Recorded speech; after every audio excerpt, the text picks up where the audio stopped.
tahun 1526 mulai Islam nyerang ka Banten. Cuman 1 tahun kekuatan Islam utusan Demak dari 1526 hanya sampai 1527. Tidinya dikuasai deku Hindu. Tarurunlah Portugis, tarurunlah Denmark, tarurunlah Inggris, turunlah Belanda, turunlah RRC, turunlah Saudi Arabia, ngumpul kabeh di Banten. Kumpul kabeh di Banten. Kumpulna di Banten teh warau ka Allah kabeh ge. Nu nyembahna ka batu, nu nyembah ka kayu, nu nyembah ka tatangkalan, nu nyembah ka panon poe. Acak-acakan Banten teh. Masya Allah karim. Tahun 1670 Demak ngutus Sunan Cirebon, Sunan Gunung Jati, Syekh Syarif Hidayatullah beserta putrana Syekh Maulana Hasanuddin. Berangkat Syekh Syarif Hidayatullah jeung Syekh Maulana Hasanuddin ti Cirebon ka Banten duaan. Can aya mobil, can aya kendaraan sejen. Di Cirebon berangkat ka Banten cuman 1 jam. Naik naon cenah Kiai? Wallahu a'lam. Beja nama peureum doang aya babacaan la ilaha illallah mal dibacakeun ku si direkam. Engke aing mah teu bisa hiber sia bisa deui. Rugi aing ah. Moal wae lanan ke ka Abah Haji beta bebejana teh. Moal wae eta mah kudu ojol jeung sapi. Sajam di Cirebon, Masya Allah. Kula mah naik mobil, kula naik mobil. Aya aturan naik Avanza rada lambat, naik Innova rada cepet. Kuari mah kebenaran naik Lexus cepet. Tapi naik Lexus ge asal dibarengan bae ku ieu angel. Pembawaan ieu. Masya Allah, aneh kula ge. Mata kadang-kadang aya di bawah kumaha teu di bawah kumaha. Nu ukuran ditempuhna kudu 5 jam, ieu mah 12 jam. Mawaan berabe. Iya be ya orang ieu. Kuari orang kan memperingati Kangjeng Nabi. Kangjeng Nabi mapan manusia terganteng, terkasep, terpintar. Ingat ke Kangjeng Nabi, kasep Kangjeng Nabi mah.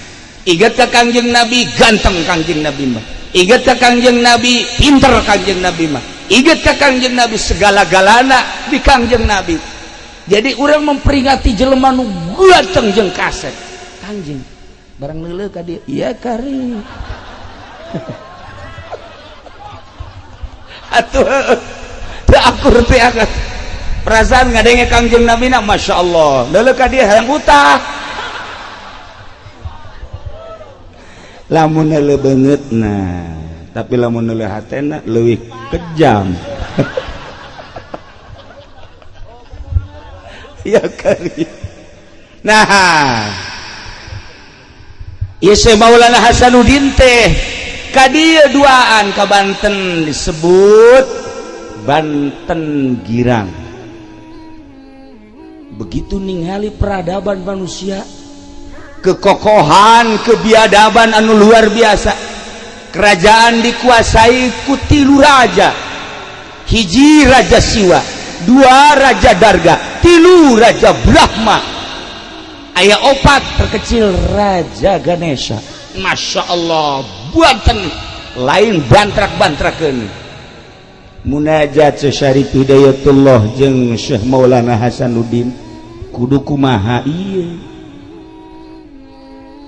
Demak dek ngutus bala tentara ulawaka moal menang. Cek Syekh Syarif Hidayatullah moal menang kajian kukuan ke kula munajat heula.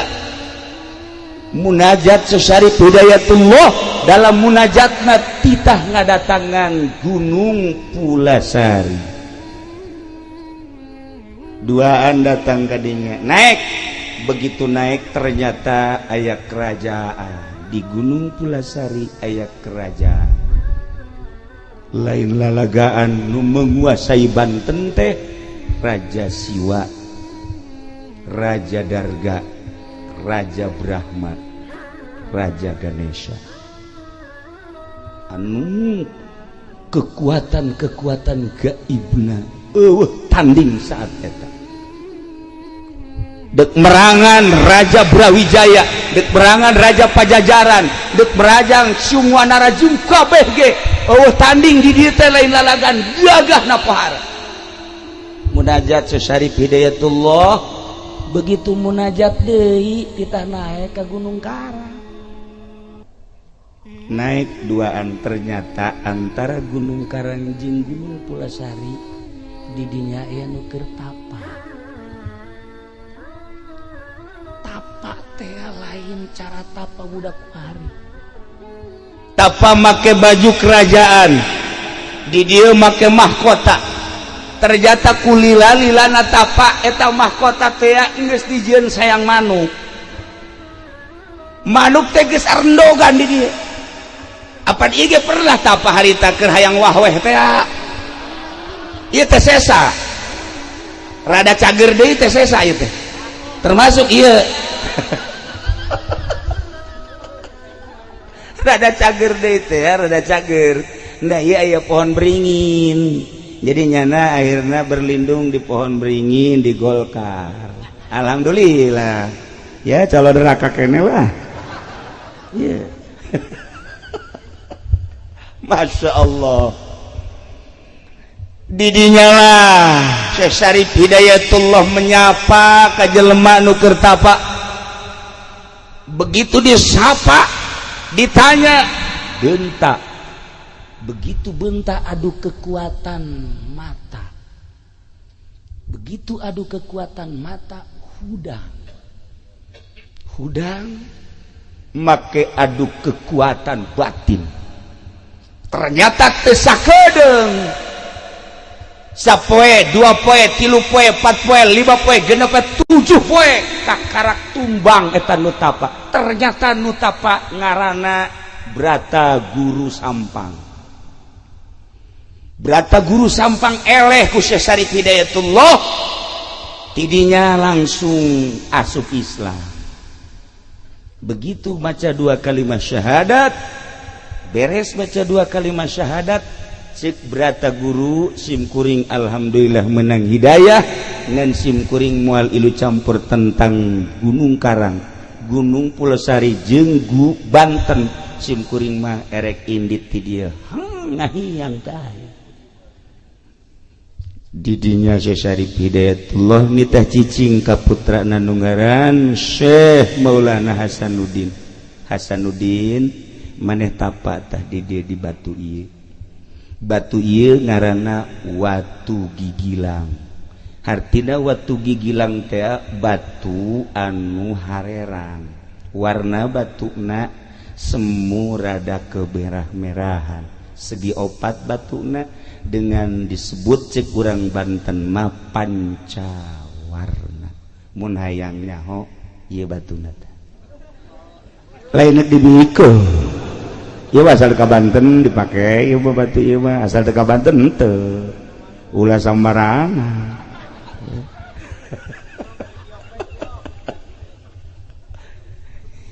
Batuna nu dipake tapa adalah 2 meter persegi.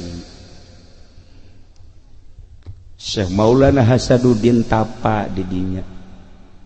Sapoe 2 poe 3 poe teu caritakeun sababaraha poena ngan sakieu doang amatna Syekh Syarif Hidayatullah anjeun tapa di dieu hiji datang ka ulah aya nu di aku. Satungtung maneh aya keneh nu di aku, maneh moal bisa ngalehkeun raja-raja Banten. Lamun geus teu di aku kakarak batur bakal nurut. Aya cai ulah di aku, aya angin ulah di aku, aya batu ulah di aku, aya cacaang ulah di aku, andai kata aya reungit nempel ulah dikukubahakeun lantaran eta reungit ulah di aku aya nu boga cai aya nu boga angin aya nu boga reungit aya nu boga orai aya nu boga hewan-hewan kabeh nu aya di dunia ieu terutama nu ngageugeuh di gunung karang aya nu boga ketika maneh geus teu ngaku kana sagala rupa nu aya di alam dunia ieu kabeh bisa dipergunakeun jang perang maneh tapa teh sakitu bae teh sok cirina di mana-mana ieu batu geus bisa ngangkat berarti maneh geus lulus lain-lain mantrak-mantrakeun tah tapa dek perang teh tapa heula kuari mah dek demo dahar mah lulu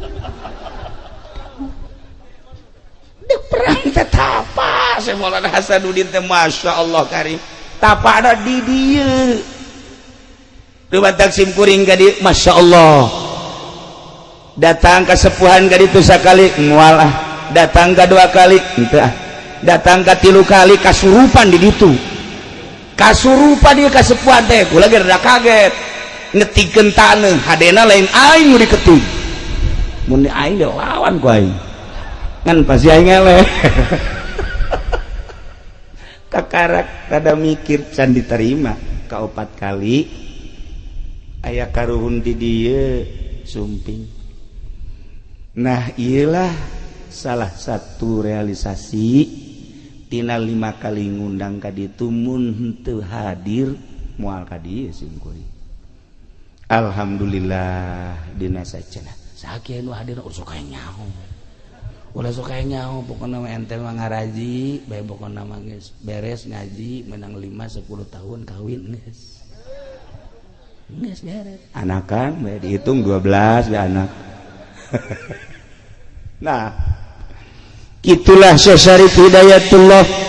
Begitu Syekh Syarif Hidayatullah terus tapa didinya teh masya Allah nu datang teh berata guru sampang deui nu geus asup Islam saenggeusna dipapatkeun kakarak batu bisa ngangkat.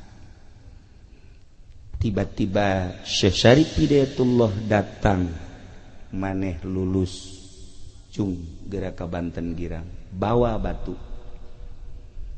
ieu teh ulah dikamamanakeun kekuatan Banten teh aya dina batu lain batu boga kekuatan tingali Kangjeng Nabi Musa boga tongkat tingali Kangjeng Nabi Sulaiman boga cincin jeung nabi-nabi nu lainna ieu ge batu jang kekuatan Banten sing hade ieu ngaranna watu gigilang teuneun di Banten selama batu ieu aya Banten jaya ketika batu ieu teu aya Banten bakal runtuh saha bae nu endek siap jadi sultan Banten ketika batu eta encan aya deui di Banten moal dianggap ku jelema saha bae titip Syekh Syarif Hidayatullah seperti eta. Masya Allah dibawa batu 4 meter persegi cuman dijingjing doang ku Syekh Maulana Hasanuddin dijingjing ieu mah mawa cai bae geus kieu mah geus eueuh naonan ieu mah nu mantak hampir diusir ku pamajikanna ge cak nya geus teu berguna ieu hirup la faidata wa faidah itu faedah hirup Masya Allah dijingjing dibawa ke Banten maka ayalah paseban Banten anu tihangna opat ditendeunlah batu didinya etalah Syekh Maulana Hasanuddin selalu diuk didinya selama batu eta aya perang jeung sahabat bakal menang mulai Syekh Maulana Hasanuddin berangkat perang dikirim bala tentara ti Demak saeutik ngalawan Hindu nu aya di dieu anu dibantu ku Portugis jeung Inggris anu kekuatan militerna luar biasa Syekh Maulana Hasanuddin Sugan Gimbir teu aya begitu perang 10 lipat kekuatan kafir Syekh Maulana Hasanuddin dengan tenang lantaran boga wangsit nu hese ge hiji trah kadua wangsit lah udah sokanya usah kena nanyakeun wangsit segala naon maelah ku batur-batur mah geus nyaho isian can kumaha sih dibawa ongko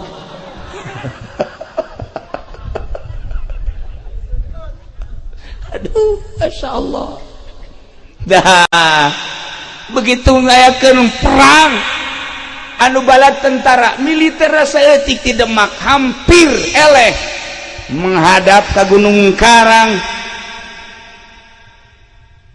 Cek Syekh Maulana Hasanuddin, ya Allah, eueuh di aku kusim kuring cai nu Gusti, angin nu Gusti, batu nu Gusti. Saat ieu abdi teh dek negakeun kalimah Allah, dek negakeun li'ilai kalimatillah la ilaha illallah hayang ngislamkeun Banten dengan tugas di Demak jeung ti pun Bapak. Maka abdi nyuhunkeun pertolongan ti Gusti. Aya suara hayang make naon? Angin. Maka angin dikirim ti pasir angin. Serius. Sehingga ada ieu sejarah. Serius. Andai kata geus manggi sejarah eta alhamdulillah. Andai kata insan catat. Lain lalagaan. Andai kata aya di sejarah alhamdulillah. Andai kata eueuh seperti eta. Bisa dipertanggungjawabkeun walaupun kula kakarak menang habar 2 poe ti urang dieu sarua bae. Kula sok kadatangan kitu tah. Kemari Kiai PI maot.